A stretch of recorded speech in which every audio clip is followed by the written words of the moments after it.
We're checking every box till we get to Sunday, and then once we get to Sunday, go out there and have fun. Welcome back to what promises to be a very volatile, maybe toy department related edition of the Enough Said program. I say toy department because we're going all sports today, and that's what I lovingly call the toy department, sports part of the deal. And in addition, does it get any more combustible than Pierre Nugent filling in for Justin Gaard? You'll be filling in for me next week. Yep. I'm Dan Barreiro, and we welcome also Lori Fisher back to the program. Yeah, hopefully Pierre doesn't get us in trouble tonight so that we can welcome him back next week to fill in for you, Dan. That's the beauty of it. No promises made. Yeah, he will not guarantee anything. No. It'll be a wild ride. Let's see. The excitement just keeps growing. The Vikings are now 12-2. 12-2 after beating the Bears on Monday night. We're in the home stretch of the season. Just 3 games left. Seattle up next, followed by Green Bay, then Detroit. The Vikings, Eagles, and Lions all tied for first in the NFC right now. We know Detroit, though, has that tiebreaker. Dan? Yeah, I warned people last week that what's interesting, look, the soft middle of the schedule, the Vikings devoured, right? To varying degrees. They didn't dominate everybody as much as they should. I thought they did kind of play with their food a little bit too much with the Bears, but I never thought they were really in danger of losing because it's the Bears.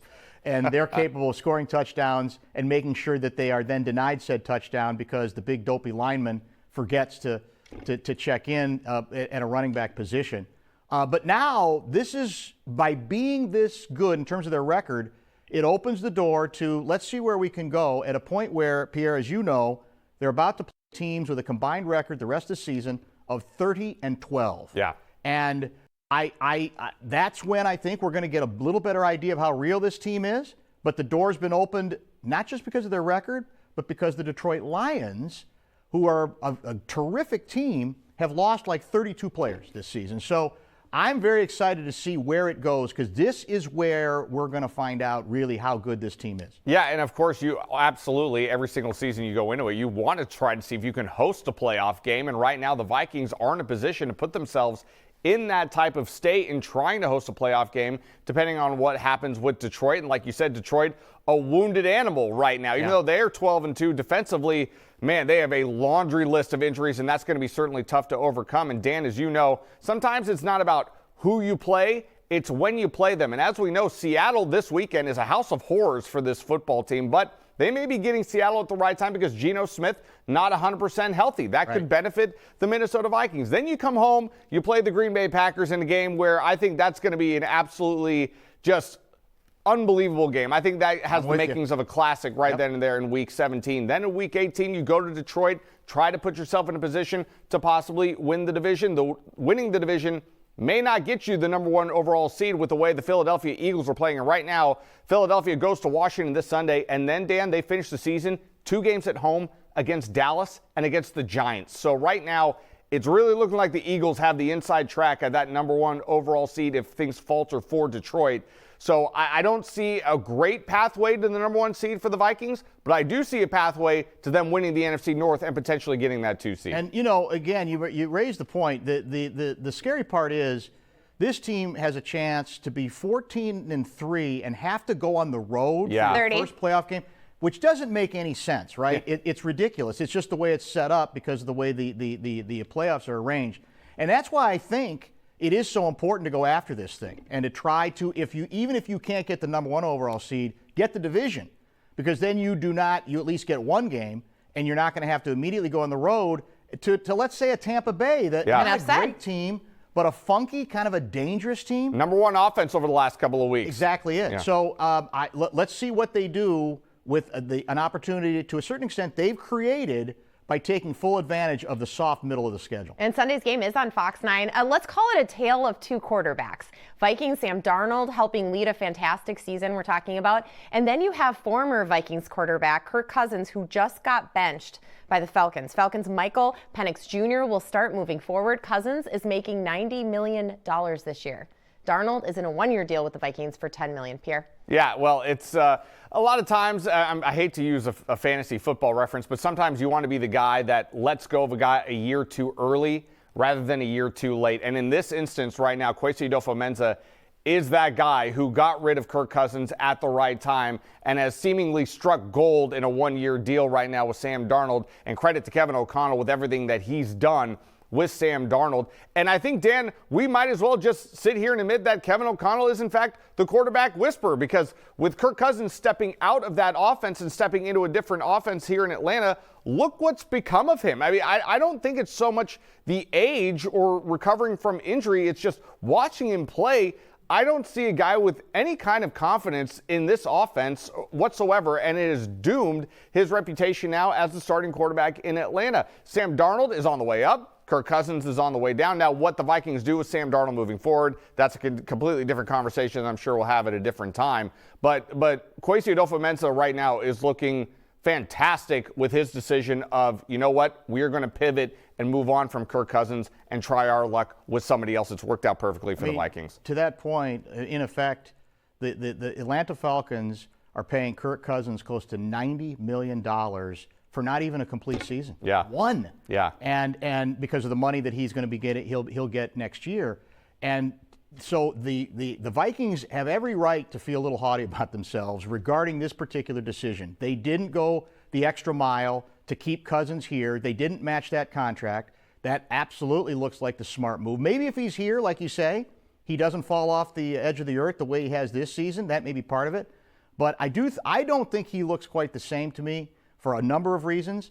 And again, I shrugged when Sam Darnold was signed. I thought, okay, we got it. I get it. You want a bridge. You got to do something.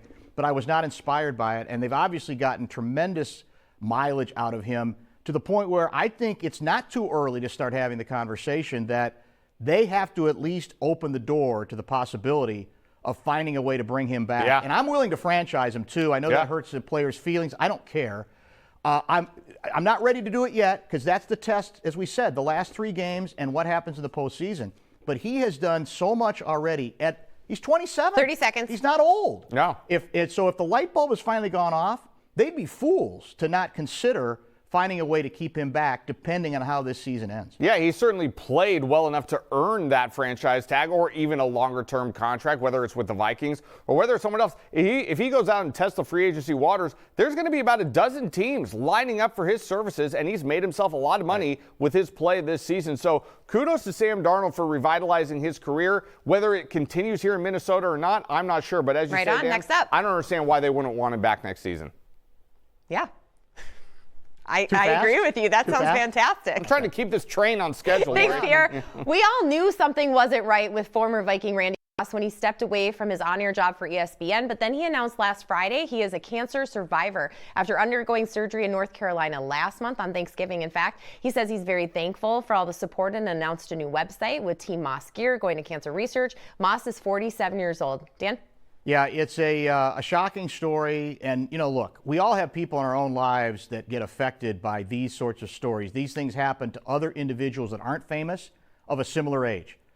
It's always, I think, it always feels more shocking when it's an athlete, right? Because they're especially at the age Randy Moss is now dealing with this particular serious situation. You think of athletes what? As indestructible. You think of Randy Moss as a freak. In terms of athletically speaking, that was his nickname when he came into the league. And Pierre, of course, wasn't here, but I know he knows this. There is no single player in the time I've been here who has changed the feel of this franchise the way it changed when Moss came in the door. Even among the fans, it was almost like the Metrodome was a sleepy place, relatively speaking. It wasn't that loud for Vikings games. They didn't always even sell out, for God's sake. He gets here, team takes off. They don't ever get the ultimate payoff, but the team takes off, and it's almost like it's a WWF feel after basically what looked and felt like flannel, for many, many years. And he was responsible for all that, and that's why I think here there's a lot of deep feelings within the organization and even among the fan base for those old enough to remember the Moss influence. Well, like you said, I wasn't here during his tenure here as the Minnesota Vikings, but I can tell you, Dan, watching on TV, still to this day, that Thanksgiving Day game in Dallas still stays with me to this day, watching him play. He left me just wanting more week after week, much like you watch your favorite television show back in the day. Kids, back in the day, we had to wait week to week to get our favorite television show to come back. That's what it was like for me watching Randy Moss. What is he going to do next week? And like you said, Dan, yeah, we're all affected. Everybody, cancer knows no limits, and nobody is immune to these type of issues and stories. And it hits you a little bit harder when you see a guy, like you said, who is just almost larger than life in terms of his time here with the Minnesota Vikings and in the NFL overall. To be affected by this, it really humbles you. It makes you slow down a little bit. It makes you hug your loved ones a little bit more. All our best to Randy Moss, and hopefully his health continues to improve over time, because he's got a lot of fans and a lot of people behind him here in Minnesota. I think it's going to be a real battle here. There's no question about it. And I'm sure he's getting the best medical attention that gets better and better all the time. But it stops everybody short a little bit, no question.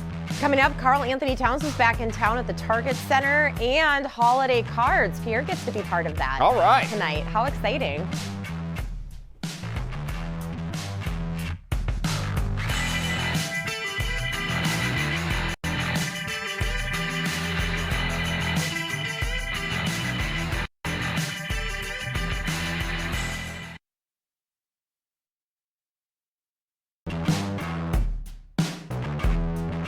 Honored and blessed to be able to have called Minnesota home. It was a place that welcomed me with open arms and gave me, my family, especially my mother, some of the best memories of my life. Welcome back to Enough Said. A standing ovation for former Wolves center Karl Anthony Towns. He was back at Target Center for the first time since he was traded to New York. The Wolves hosted the Knicks Thursday night. New York beat Minnesota 133-107. Cat leading the Knicks with 32 points, 20 rebounds. Pierre, you were there. Was it emotional? Yeah, it certainly was emotional. Immediately after the tribute video, I got a feel for my man Tom Thibodeau, who was booed mercilessly right after the standing ovation of Karl Anthony Towns. But beside that, yes, it was an emotional night for the fans in attendance for Karl Anthony Towns all day long. And you could really see in his demeanor, and when we talked to him in the locker room after the game last night, just the nostalgic and reflective nature that he had during his time here in Minnesota, because he really was embraced by this fan base, not only for what he did on the court, Dan, but off the court as well. Always out in the community, giving back, doing what he could. And it's a love affair between Karl Anthony Towns and the city of Minneapolis and the state of Minnesota and this team. And even though he's no longer a part of this team, like he admitted yesterday, he still roots for the Wolves from afar. A guy whose number will no doubt be in the rafters when his career is over. This started out with that presentation, that classy presentation that we just saw the beginnings of, as a great, sweet dream. But it ends for the Wolves as an absolute nightmare, because in their mind they're going, we're going to do the classy thing. We're going to make a big deal about this guy and what he meant here, and we're going to try to take the high road, because there's every reason to do it. He didn't ask to go; he got traded. But I'm sure in their minds they're going, but then we're going to be competitive. We may not win, but we're at least going to be competitive in the game. And they were embarrassed in this game.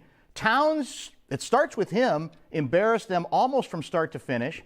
He rebounded well, he passed effectively, had a couple turnovers early, that was it. He didn't even do his usual, like he tends to sometimes spend like 5 seconds on the ground after a play. If he got to the ground, it was after a great drive to the basket. Everything was assertive. They were, at one point, outscored, I think, like 36-6. They guarded nobody. Their defense, allegedly better now, got shredded in this game. And the only way it could have been a worse nightmare, I think, is if Glenn Taylor had glued himself to the court, center court, in protest for ever having signed off on the trade.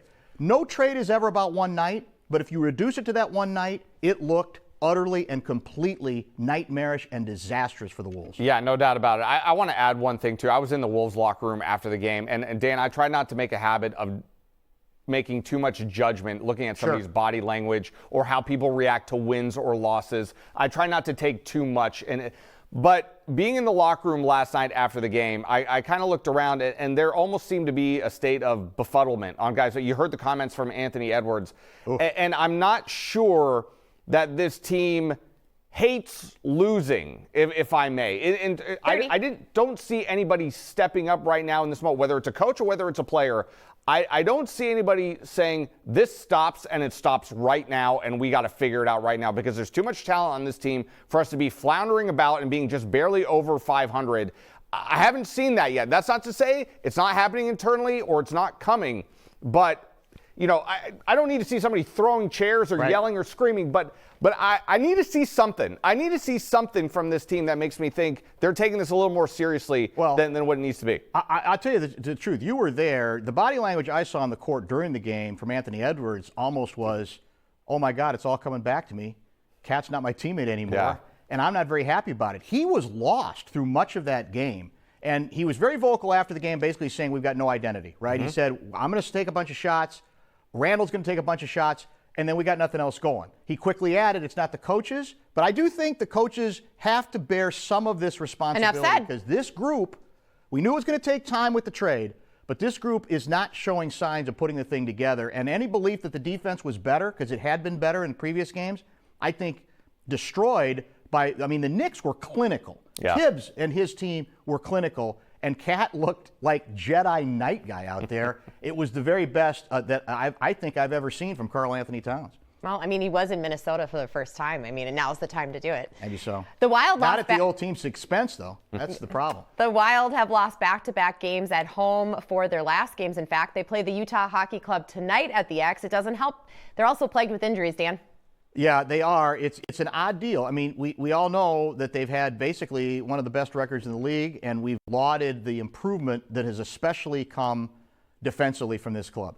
The question now is, now that the injuries are starting to mount, is whether there's a cumulative weight that's going to start bringing them down, right? They just played the defending champions and got hammered at home after having taken care of them earlier in the season, and maybe their best victory of the season. And so this is the first challenge we're going to see, right? Including, I think the most important thing that could happen right now to me, Pierre, is get their number one goaltender back healthy and get him back in the net. Because Flowers up and down, he is what he is. The kid's still the kid.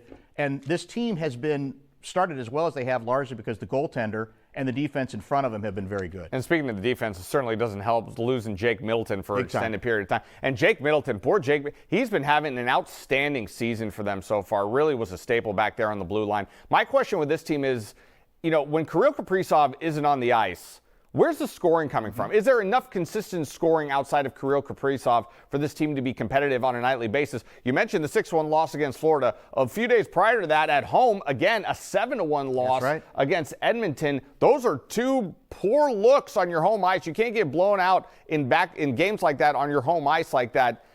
Granted, those are two pretty good teams in Edmonton and Florida, but you can't be losing games in that manner on your home ice. You just can't. No, and the other thing, that has to change, and they've sort of gotten away with it because they've been able to win enough, but their penalty kill is awful. Yeah. And they've gotten away with it in part because they have been more disciplined and not committed as many penalties.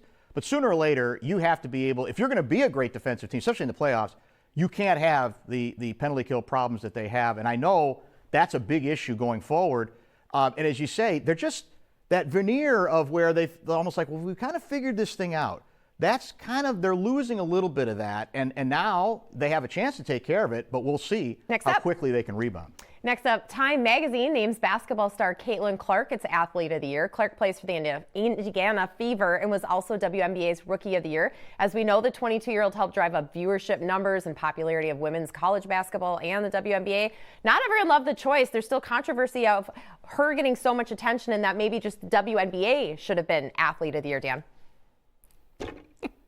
I wish we had another 20 minutes, maybe 30. No kidding. Because I think we're both going to be pretty wound up about this. This is a league that doesn't want to take the win. Caitlin Clark is a monumental, huge win. She has lifted up all the boats.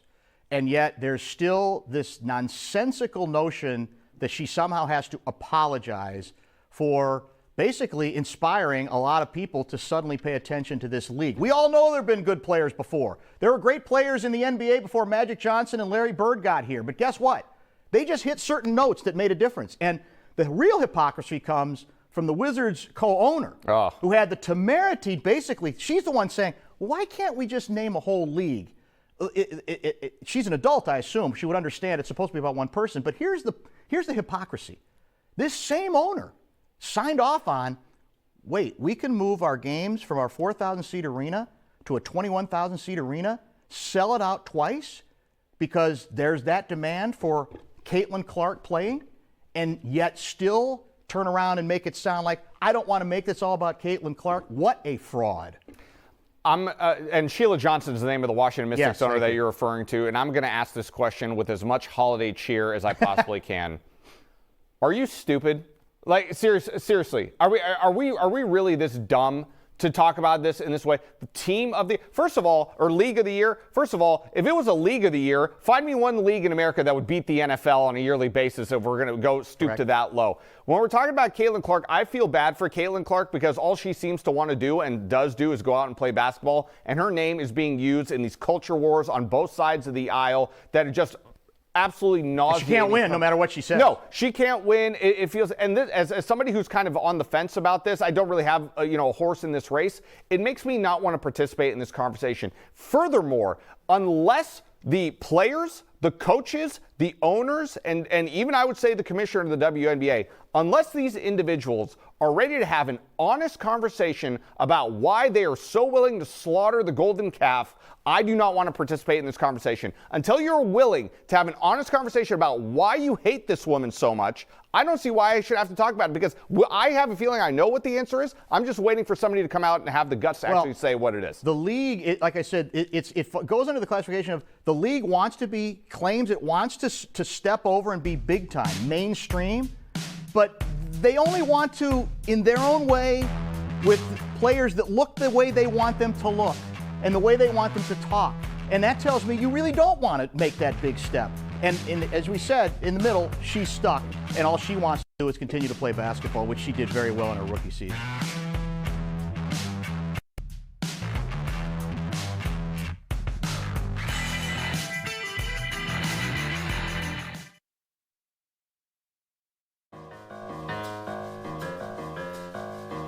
Welcome back to Enough Said. We love sharing your holiday cards. The first one here, for me here, Dan, Justin, Lori, this is from Colleen on Marine on St. Croix. I love watching your show. It makes my Fridays and even my weekend. Thanks for keeping me happy. From Colleen, smiley face. This is my family. I'm the old one. I will say, Colleen, you do not look old, and do not say that to yourself nor put it on a card again. Very well stated. Nicely done, Lauren. Yes. And we appreciate the card. Dan? I think mine is, if I'm not mistaken, it's the Stempers checking in with a beautiful card. From Forest Lake. Oh, you already have it held up. Okay, from Forest Lake. That's right. To the Enough Said crew, we're big fans of the show. And it is do not miss TV for Friday nights for us. Keep up the great work. You give us something to look forward to every week. That puts pressure on. That's the one hard part. But I do appreciate the sentiment and the loyalty from the Stempers, Forest Lake. Thank you so much. Pierre? Boy, this is such a nice segment you guys have on the show here. Doesn't fit the rest of it, does it? Yeah, no, I mean, really, we're real change of pace here in the last few minutes. I'm hoping I'm pronouncing this right. The Pucell family, great looking family there. They say, thanks for common sense and entertaining discussion. Enough said. Proud mom and dad, they've got two kids in college. One kid, Sarah, big girl job now. I mean, great looking family. We really appreciate. Yeah, we really appreciate. Yeah, it looks like they rowed the boat. I see a U.S. hat there. Yep, right there. Yeah, look right at here. Those smiles. That's very happy looking family. And finally, this is my favorite one yet. Check this out. Okay. We got some money. We got some cash. Oh, cash? Oh. But listen to this. Be well, and please tell your station manager to buck the system and let me buy you donuts. Thank you for all you do. My husband Rod loved your station. We're talking about KFAN. Fox 9, listened every day. I've now carried on the tradition. She said, P.S. Tell Barreiro and JG to leave Mace alone. Sometimes one love in your life is enough.